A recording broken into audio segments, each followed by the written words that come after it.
Қайырлы күн баршаңызға. Бүгін сіздермен осындай әдемі әрі дәмді болып шығатын пиццаның рецептісімен бөлісемін. Ол үшін бізге қажетті заттар: жылы су, тұз, дрожж, барлығын жақсылап араластырамыз. Жұмыртқамызды саламыз, майонез саламыз. Жақсылап араластырғаннан кейін шетінен ұн салып отырып қамыр илейміз. Мен бұл жерде 2 пиццаға және бауырсаққа жасадым.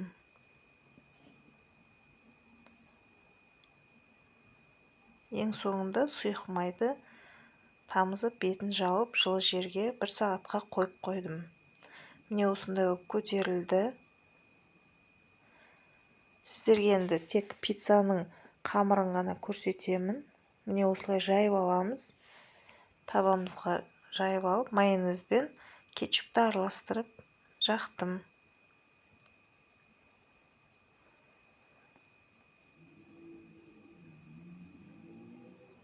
Үстіне колбасаларымызды орналастырып шығамыз.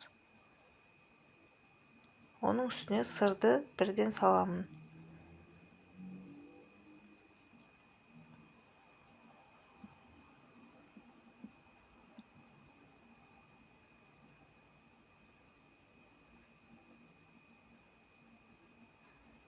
Қызып тұрған пешімізде салып осылай пісіріп аламыз. Өте дәмді шықты.